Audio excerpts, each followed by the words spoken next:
물가의 나무처럼 이라는 제목으로 하나님 말씀 전하겠습니다.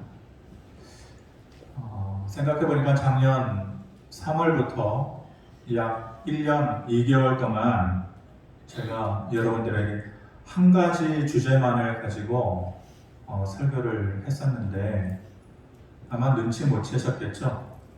네, 의도적으로 한 가지 주제만을 가지고 설교를 하려고 약 1년 2개월 동안 그렇게 했었습니다. 원래 설교라고 하는 것이 하나님께서 주시는 말씀을 그 본문에 의해서 어떤 말씀을 주시든지 그것이 책망의 말씀이든지 교훈의 말씀이든지 그냥 그대로 그것을 전하는 자는 전해야 되는 것이고 또 청중, 받는 자는 그것을 그대로 받아들여야 되는 것인데 우리가 약 1년여 동안 특수한 시간을 보내지 않았습니까? 그 시간들을 보내면서 딱 한 가지 주제를 전해야겠다 그렇게 마음 먹고 했었습니다. 무슨 내용이었냐면 우리에게 있어서 하나님이 어떤 하나님이시냐, 특히 그 하나님이 우리의 아버지시다라는 것을 전하려고 했었고 그 하나님께서 그 백성들을 향해서 어떤 일을 하셨더냐 에 대해서 전하려고 했었고 그 하나님에 대해서 우리가 어떠한 모습으로 나아가야 할 것이며 어떠한 믿음을 가지고 하나님을 섬겨야 될 것이냐에 대해서 얘기를 했습니다. 사실 제 설교의 내용이 그 이전에 코로나 이전의 설교의 내용은 주로 책망과 또 심판, 하나님의 말씀에 그런 말씀이 많이 있었기 때문에 전하는 자의 입장으로서는 이제 그럴 수밖에 없었던 것인데 또 듣는 분들은 더 아쉬움이 있었겠죠. 목사님 좀 힘들고 어려운데 은혜스러운 설교를 좀 더 많이 해주면 안 되겠냐 그런 얘기를 많이 들었었는데 우리가 지난 1년여 기간 동안에는 함께 하시는 그 하나님께서 주시는 은혜 그리고 그 도우심에 대해서 말씀을 전하려고 애를 썼습니다. 작년에 우리가 그렇게 얘기했었습니다. 여름만 되면은 이게 끝날 거다. 날씨가 더워지면 이 바이러스의 활동이 무뎌지니까 여름이 되면 끝날 것이다 했는데 그것을 훌쩍 넘기고 1차, 2차, 3차 대유행을 우리가 맞았고 또 올해가 되도록 상황은 더 안 좋은 쪽으로 잡히는 것이 물론 일부는 있지만 오히려 변이 바이러스도 생기고 아직까지 우리가 온전히 백신 접종이 전반적으로 이루어지지 않아서 또 백신 수급도 이제 어려운 지경에 또 당면하고 있지 않습니까? 그래서 우리가 완전하게 예전처럼 언제 돌아갈 수 있을 것인가에 대해서 좀 예측하는 것이 쉽지 않은 것 같습니다. 사실 제가 1년 동안 설교했던 내용은 평생 동안 설교해야 하는 내용이었습니다. 왜냐? 하나님의 말씀을 이 말씀 저 말씀 강의하다가 중간중간에 이 주제, 그러니까 본문은 다 다르게 하면서 이 한 가지 전하려고 했던 이 주제를 벗어나지 않고 다른 본문에서 이 말씀으로 다시금 회귀해서 이 말씀을 전하려고 하는 작업이 쉽지 않은 작업이었습니다. 저는 늘 그렇게 생각하는데 설교자는 글쟁이다. 그래서 저는 어디 가서 말하면은 글쟁이라고 자주 소개를 합니다. 근데 글을 쓰면서 얼마나 고된 작업이었는지 모릅니다. 사실 이 내용만 갖고는 평생 동안 중간중간에 해야 되는 내용을 한꺼번에 다 전한 내용이었습니다. 이제 그동안에 해왔던 주제를 이제 내려놓고 다시 원래의 설교의 모습으로 돌아갈 시점이 되었다고 생각을 합니다. 원래 우리가 코로나 위기 전에 보았던 말씀이 예레미야 말씀이었습니다. 근데 다시 예레미야의 말씀을 우리가 볼 시점이 되었다고 생각하고 그 말씀을 보면서 우리가 듣고 싶고 우리가 원하는 주제가 아니라 하나님께서 이제 우리에게 뭐라고 말씀하시는지 다시 그 말씀에 대해서 귀를 기울이고 듣도록 하겠습니다. 마스크를 올려주시기 바랍니다. 미안합니다. 좀 귀찮으셔도 마스크를 확실하게 올려주시기 바랍니다. 왜냐 지금 종교 집단을 비롯해서 집단 시설에 대한 협력이 더 강화가 되고 있습니다. 그것이 무서워서가 아니라 우리는 지금까지 잘 지켜왔어요. 우리 교회는 정말 철저하게 잘 지켜. 근데 지금 와가지고 이렇게 흐트러지면 안 되고 혹시라도 잘못되면 안 되니까 더 철저하게 해주시기 바랍니다. 어느 시대에나 선지자들은 하나님의 말씀을 그대로 받아서 전하는 역할을 해야 되는 사람이었습니다. 성경에 많은 부분이 있는데 그 많은 부분들 가운데에서 우리가 살아가는 지금의 이 시대, 우리가 당면하고 있는 여러 가지 문제들, 전염병이든지 전쟁이든지 경제적인 위기든지 사람들의 변화되는 모습이든지 이런 모든 전반적인 것에 대해서 가장 비슷하게 우리에게 우리의 현상에 대해서 말해주고 우리의 문제에 대해서 말해주고 우리가 어떻게 해야 되는 것에 대해서 말해주는 말씀이 성경의 많은 부분들 중에서 예레미야라고 생각을 합니다. 북이스라엘이 BC 722년에 아수르 제국에 의해서 멸망을 했고 그로부터 약 100여 년이 지난 시점에 지금 예레미야가 활동을 하고 있는 것입니다. 남아있는 남유다 백성들은 북이스라엘이 하나님을 배반하고 의지하지 않아서 멸망한 그 모습을 미리 겪은 거예요. 미리 본 거예요. 그런데 그것을 보면서도 뉘우치지 않고 우리에게는 그런 일이 있지 않을 것이다 라고 하면서 자만하면서 사는 거죠. 이 어려움이 우리에게는 닥치지 않을 것이다. 닥친다 하더라도 2년 안에 끝날 것이다. 거짓 선지자들은 그렇게 얘기하지 않았습니까? 금방 지나가. 2년이면 끝날 것이다. 그런데 아니라는 거예요. 예레미야가 말하는 것은. 아니다. 그것은 너희들의 착각일 뿐이다. 너희들이 바라는 것은 그거지만 하나님의 뜻은 그게 아니다. 이미 지금 너희를 향한 하나님의 심판의 칼이 그 손에 들려져 있다는 것입니다. 그러므로 너희가 지금 돌아서서 하나님께로 나아오지 않는다면 북이스라엘이 망한 것처럼 너희도 똑같이 그 길을 걸어가게 될 것이다 라고 외치고 있는 것입니다. 그런데 그것을 듣는 남유다 백성들이 고집스러운 거죠. 미련스러운 거. 아무리 외쳐도 듣지 않는 거예요. 그래서 그들의 모습을 보면서 하나님이 어떻다고 얘기하셨습니까? 오래된 설교지만 하나님께서 지쳤다고 얘기해요. 너희를 보면서 내가 지쳤다. 그래서 코로나 시기 직전에 마쳤던 예레미야 말씀의 제목이 하나님의 번아웃이었습니다. 하나님의 번아웃. 번아웃이라는 것은 다 타서 없어지다는, 사람이 타서 없어버린다는 게 뭐예요? 완전히 지친다는 거예요. 지친다. 그것이 예레미야 15장의 말씀인데 15장 6절에 이렇게 얘기하십니다. 같이 한번 봅니다. 시작.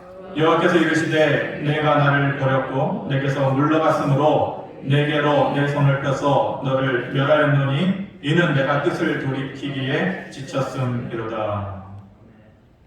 하나님께서 지쳤다.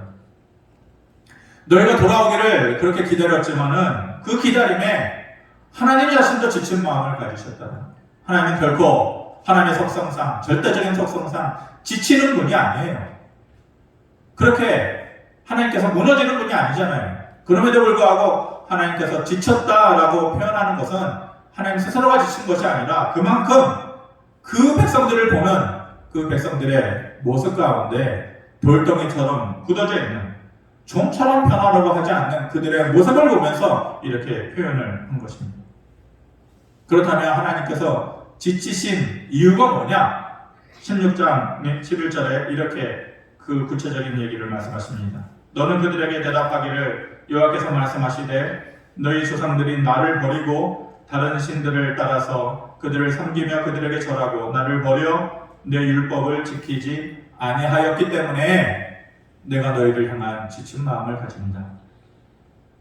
각자가 하나님을 버리고 다른 신을, 하나님이 아닌 다른 신을 자기의 마음속에 품고 하나님께서 하시는 말씀과 율법을 지키지 않고 그것들에서 떠났기 때문이다 얘기하십니다. 그럴 때마다 이스라엘 백성들이 상투적으로 하는 말들이 있었습니다. 뭐냐면은 우리가 언제 그랬냐라는 거. 우리가 하나님을 떠나고 다른 신을 마음에 품고 하나님의 말씀과 율법에서 언제 떠났냐? 하나님께서 아니다. 너희가 그런 모습을 보였기 때문에 내가 너희를 징계하는 거야. 지금 내가 심판의 칼을 내 손에 들고 지금 시기를 재고 있는 거야. 그렇게 말씀하실 때마다 언제요?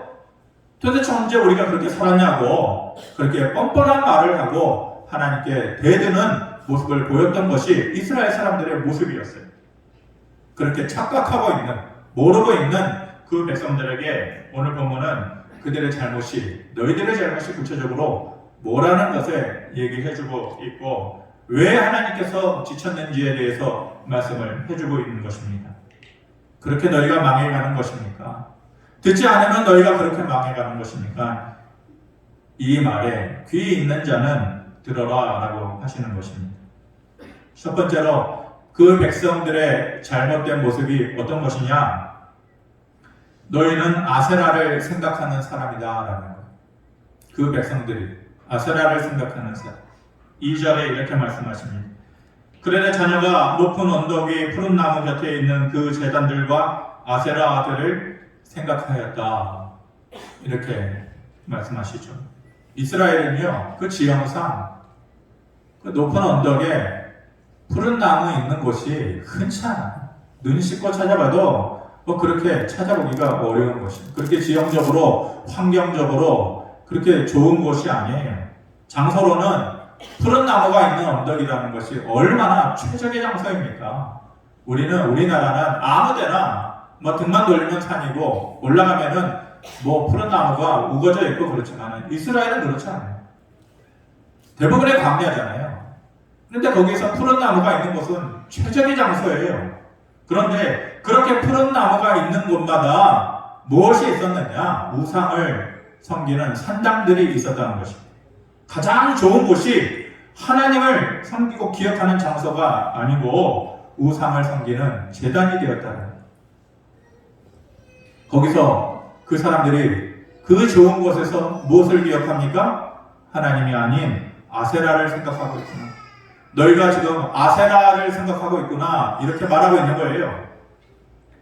아세라가 무엇이 문제가 됩니까? 그렇다면 북이스라엘에 우리가 잘 아는 대로 아합이라고 하는 왕이 있지 않았습니까? 대표적으로 여러 번 설교에서 언급했지만 북이스라엘 남유다를 통틀어서 가장 대표적으로 악한 왕이에요. 열왕기에 보이는 그 엘리야 시대의 갈멜산에서 이방신을 섬기는 거짓 선지자들 850명과 엘리야가 영적인 전투를 하잖아요. 하늘에서 하나님께서 불을 내리셔서 엘리야가 기도할 때 제단 위에 있는 재물을 다 불태우는 그 승리에서 거짓 선지자들은 다 죽어나가잖아요. 그 모습을 직접 눈앞에서 경험하고 보고 있으면서도 그 아합 왕이 마음이 돌이켜지지 않는 그렇게 굳은 마음을 가지고 있었던 사람이에요. 그렇게 아꼈던 사람이십니다.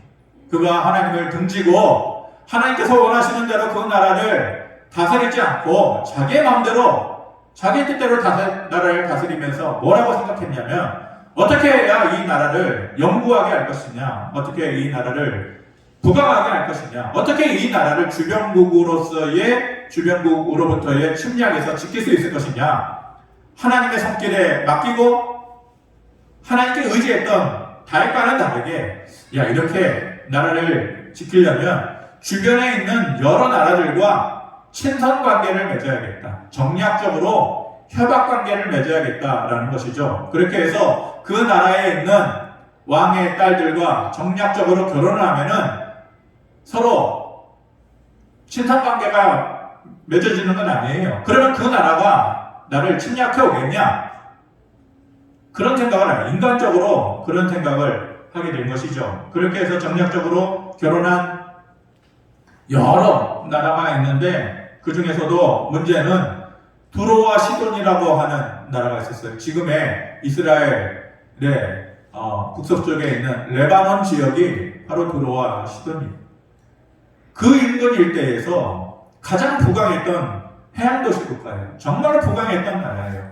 그 나라의 딸을 내가 데리고 오면 주변국으로부터의 내가 안전할 수 있겠구나. 인간적인 그런 낮은 생각을 한 거예요. 그래서 데려온 여자가 이세벨에 있어요. 악명 높은 이세벨. 문제는 그 여자가 독한 여자가 문제가 아니에요. 여자가 다 독하지. 안 독한 여자가 있나요? 다 한꺼풀 바꿔보면 다 독하더만. 근데 독한 게 문제가 아니에요.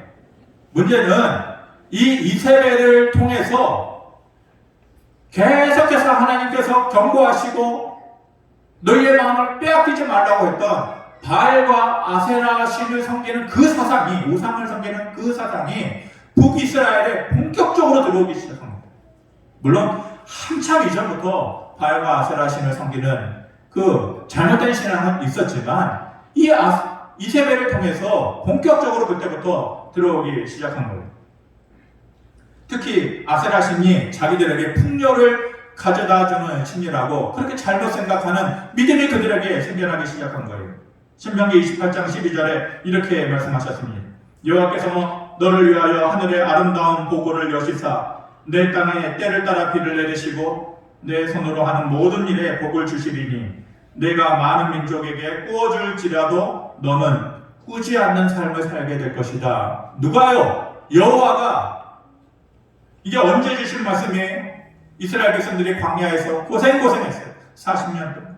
그러다가 이제 가나안 땅을 눈앞에 두고 그 땅에 들어가게 될 때에 잊지 말라고 하신 말씀이에요. 이 말을 잊지 말아라. 뭐라고 하신 거예요? 너희의 땅에서 너희가 들어가서 살게 될 그 땅에서 때를 따라 비를 내려주시고, 그때는 농경사회니까 비가 제일 중요해요. 지금은 뭐 비트코인도 중요하고 뭐 주식도 중요하고 부동산도 중요하고 다 중요하지만 그때는 농경사회라 절대적인 게 비예요. 뭘 주신다고요? 때를 따라 비를 주시고 너희 손으로 하는 모든 일에 복을 주시는 분이 아세라가 아니고 바알이 아니고 하나님이다. 유일하신 하나님이다 말한 거예요. 그 땅에 사는 동안에 너희가 잊지 말아야 돼. 모세는 못 들어가요. 모세는 모압 평지에서 마지막 이 설교를 하면서 나는 여기서 죽는다. 나는 여기서 세상 나가지만 너희들 그 땅에 들어가서 살 때에 이 말만큼은 잊지 말아라. 너희가 사는 날 동안에 때를 따라 비를 주시는 분이, 필요한 것을 채워주시는 분이 하나님이시다. 아세라가 아니다. 이 말을 잊지 말아라. 신심당부하고 있는 거예요. 그런데 시간이 지나면서 서서히 그 복을 주시는 분이 하나님이 아닐 수도 있다라는 그런 불순한 생각이 그들의 마음속에 자꾸만 들어오는 거예요. 그리고 그들의 아버지와 그 자녀들이 하나님이 아니어도 풍요롭게 사는 것에 눈이 먼 사람들이 되는 거예요. 정작 광야에 있을 때는 그러지 않았어요. 오히려 사는 모습은 힘들었죠. 가나안 땅에서 사는 것은 풍요롭지만 광야에서 사는 것은 힘들었어요. 먹을 것도 없고 마실 물도 없고 어디로 가야 될지 그렇게 막막한 시간들이었어요. 오히려 광야에 살 때는 힘들고 빡빡하고 어려웠지만 그들의 마음은 그렇지 않았어요. 그들의 믿음은 오히려 그때보다 좋았어요. 그런데 편해지니까 변한 거예요. 분명히 모세가 당부하기를 너희가 그 땅에서 배부를 때에 나를 기억하라. 그렇게 얘기했거든요. 너희들 그 땅에 들어가면 이 말 기억해라. 너희가 그 땅에서 배부를 때에 나를 기억하라. 경고했었어요. 배부를 때에 이 풍요를 주신 분이 그때에 약속하신 그 하나님 맞구나. 하나님을 기억해야 하는데 배부를 때에 더 배부른 삶만을 구하다가 하나님을 잊어버린 것이. 그리고 더 많이 그것을 외치면서 아세라를 마음에 품는 잘못을 저지르고 있는 것이죠. 두 번째로 너희의 잘못이 무엇이더냐? 너희는 육신으로 자기의 힘을 삼는 사람이다. 육신으로 힘을 삼는 사람이다. 5절 말씀 같이 한번 봅니다. 시작. 여호와께서 이와 같이 말씀하시니라.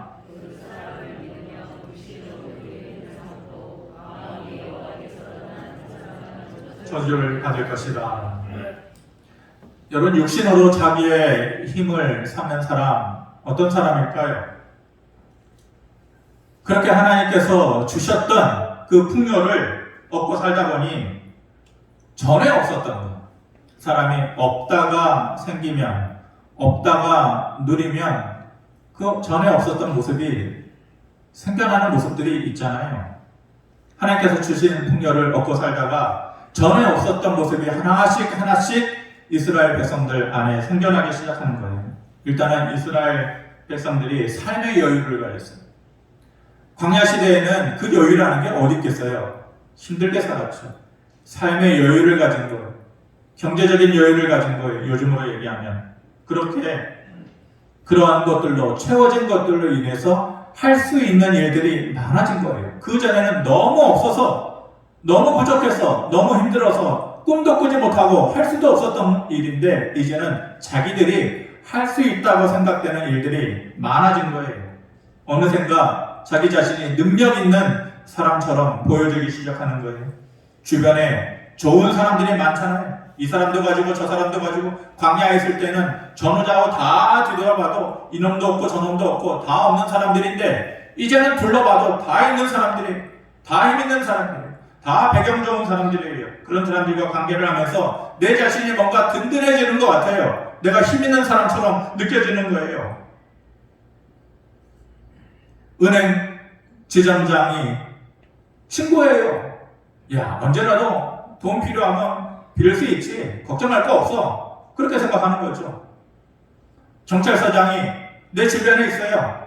관계가 좋아요. 야, 내가 뭐 잘못해도 그 사람이 끄집어 내주겠지. 내게 어려운 일이 있으면 언제라도 그 사람이 나를 도와주겠지. 든든한 거예요. 변호사라도 있고 검사라도 아는 사람이 있으면 자기가 잘못한 일이 있더라도 법대로 하라고, 법대로. 이렇게 큰 소리 치는 거예요.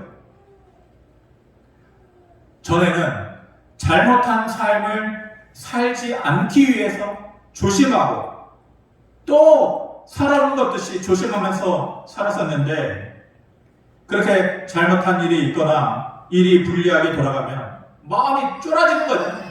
그전에는 그랬어요. 없었을 때는 그랬단 말이에요. 마음을 졸이면서 하나님 앞에서 기도하면서 눈물 흘리면서 살았는데 눈물 흘릴 일이 없어지는 거예요. 든든한 거예요. 내가 힘이 있는 사람이 된 거예요. 과감해지고 자기 딴에는 겁이 없다고 그렇게 느끼는 것이죠. 이게 다 뭐예요? 육신으로 자기의 힘을 삼는 사람이 되어버린 것이. 바벨론 제국의 느부갓네살 왕이 그러지 않았습니까? 다니엘 4장 30절에 나 왕이 말하여 이르되 이 큰 바벨론은 내가 능력과 권세로 건설하여 나의 도성으로 삼고 이것으로 내 위엄의 영광을 나타낸 것이 아니냐. 그렇게 얘기했어요. 느부갓네살. 말끝마다 뭐라고 얘기하는 거예요? 내가 이것을 이루었다. 바벨론 제국. 엄청난 제국이었어요. 엄청난 나라였어요. 지금의 중국, 지금의 미국, 아마도 그 이상이 되었을걸요. 그런데 뭐라고 얘기하는 거예요? 말끝마다 내가 이것을 이루었다. 이제 나를 높여야겠다. 내 영광을 드러내겠다. 내가 나를 위해서. 다 자기 자신이라는 거예요. 사람의 힘으로 자기가 그것을 이루었다. 육신으로 자기의 힘을 삼는 사람의 대표주자 아닙니까? 그랬다가 된통 나가잖아요.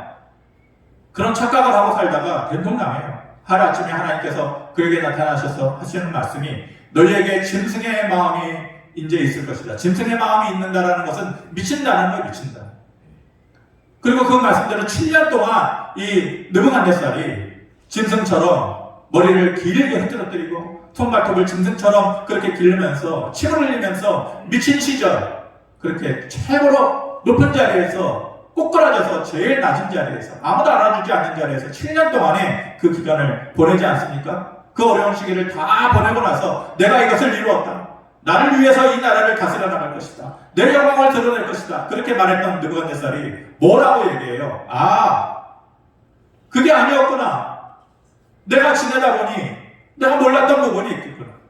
전능하신 하나님은 나 같은 자가 아니어도 지극히 미천하고 천한 자라 할지라도 그 사람을 들어서 높은 곳에 세우실 수 있는 분이 바로 하나님이시구나. 내가 그것을 모르고 살았다. 그렇게 깨달았던 것 아닙니까? 그렇게 육신으로 자기의 힘을 삼는 자는 결국 어떤 자가 되느냐? 마음이 여호와를 떠난 자가 된다. 당연하죠. 든든한 게 옆에 있는데 마음이 하나님께 있겠습니까? 마음이 여호와를 떠난 자가 된다. 마음이 여호와를 떠난 자의 삶의 결과가 그럼 무엇이냐? 4절에 이렇게 말씀하십니다. 같이 한번 보겠습니다. 시작. 내가 내게 준 내 기업에서 내 손을 뗄 것이며 또 내가 너로 하여금 너희 알지 못하는 땅에서 내 원수를 섬기게 하리니 이는 너희가 내 노를 맹렬하게 하여 영원히 타는 불을 일으켰습니다. 하나님이 너에게 부어주신 그 모든 것, 그렇게 해서 너가 누릴 수 있게 된 모든 것에서 너의 손을 떨어지게 할 것이다.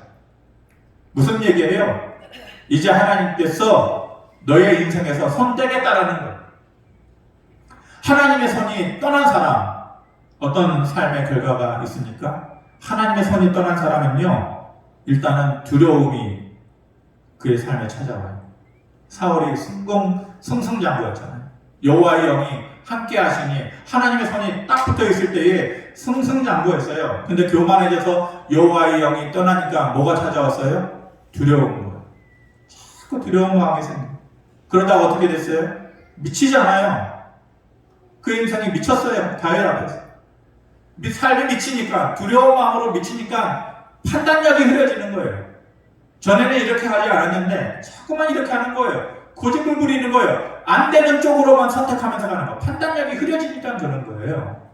그렇게 인생을 마감하지 않습니까? 하나님의 손이 떠난 사람은 다른 어떤 것으로 자꾸만 채워지는 것 같아도 채워지지 않는 삶.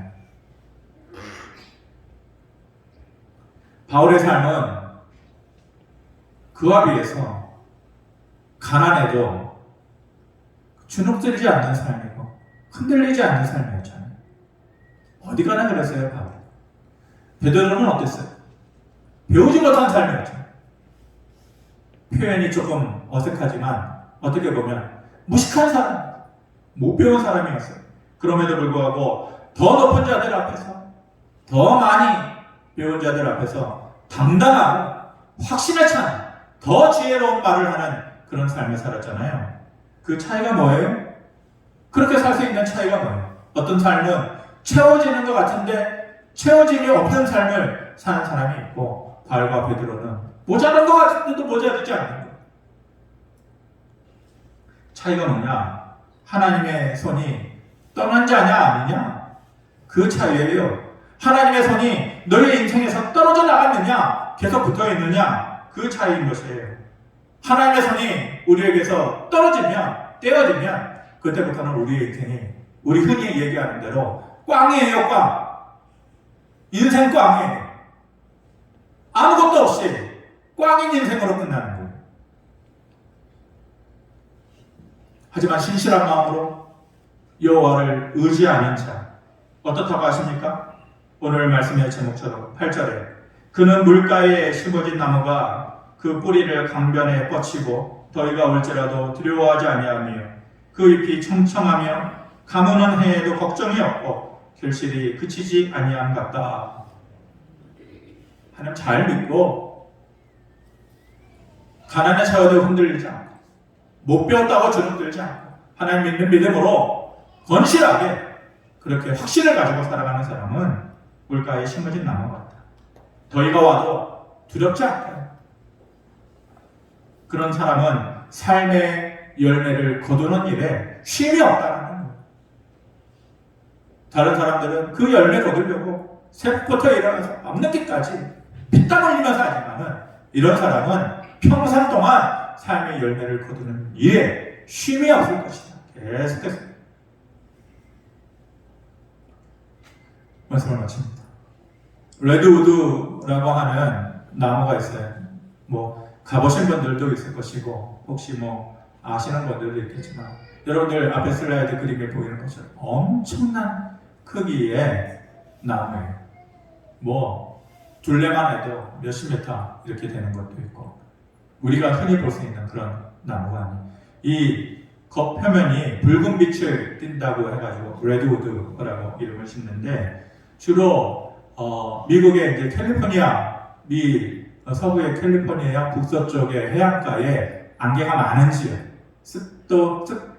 습기 지역, 그 국립공원에 이 레드우드 군락지가 있는데 거기에 많이 이제 모여 있는데 수령이 나무의 나이가 몇 살 정도 되느냐 최고로 많은 것은 우리나라에서는 뭐 500년 된 나무 뭐 이러는데 2400년 정도 된다고 합니다. 나무의 나이가 오래된 2400년 정도 되고 나무의 높이는 높은 곳은 100m 정도. 100m 정도. 마스크를 쓰셨어도 이 정도는 하셔야 100m. 이 높이가 어느 정도인지 여러분들 가늠하지 못할까봐 옆에 그림 하나를 올려놨잖아요. 중간에 있는 그림은 그 미국에 있는 자유의 여신상. 이거 맨 오른쪽에 있는 거는 영국 런던에 있는 웨스트민스터 사원의 빅벤이라고 하는 그 시계탑이 하는데 뭐 다들 뭐 혹시 뭐 가보셨다면 보셨겠지만 굉장히 높습니다. 멀리서도 보일 만큼 엄청나게 그런 이정표가 되는 그런 건축물들 아닙니까? 그런데 훨씬 높아요. 이 레드우드 나무가. 근데 특징 중에 하나가 뭐냐면은 나무 껍질이요. 우리나라에 있는 나무 껍질 뭐 아무리 두고 한 요 정도 될까요? 한치? 한치 정도 될까요? 손가락 한 마디? 예. 그런데 이 나무의 두께는 몇이냐? 1m랍니다. 1m. 두께가. 근데 나무 뿌리는요, 그렇게 깊지 않아요. 이렇게 큰 나무라면 뿌리가 막 몇십 미터 내려가야 되는데 2m밖에 안 된대요. 얽히고 설켜가서 이 큰 나무를 지탱하는데 문제는 1m나 되는 나무 껍질에 물이 흔히 고여있다. 물이.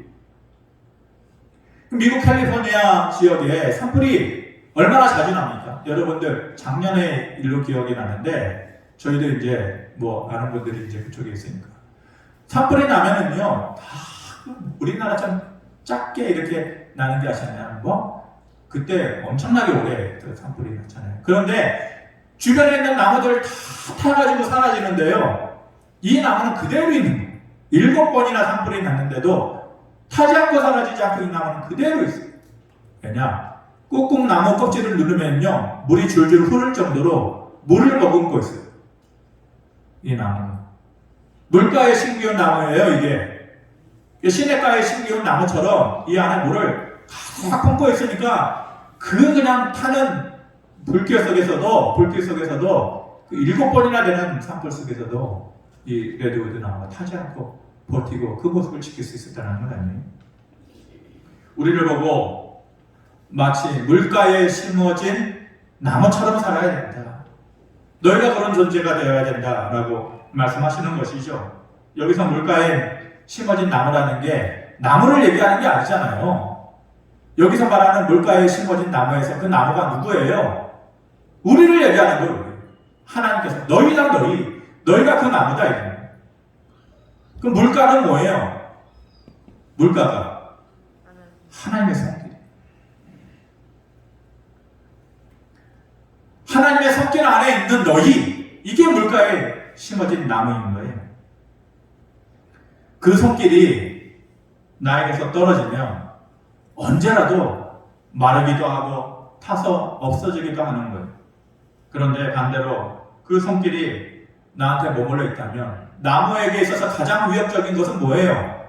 타는 거잖아요. 타는 거. 산불. 그 손길이 나한테 머물러 있으면 화재와 같은 가장 위협적이고 두려운 상황이 온다고 할지라도 타지 않고 버텨내는 거예요.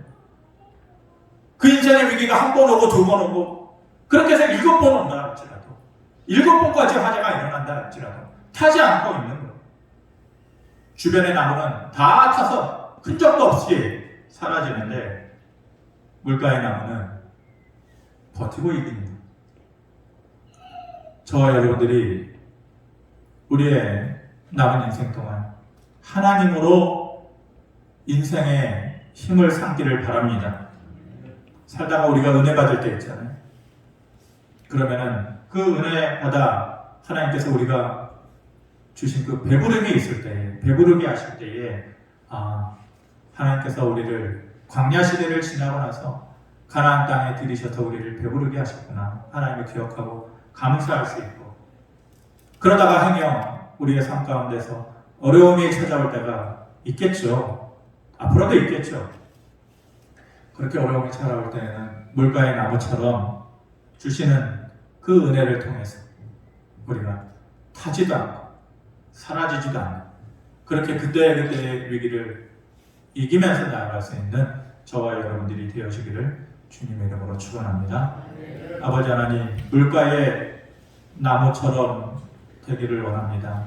심어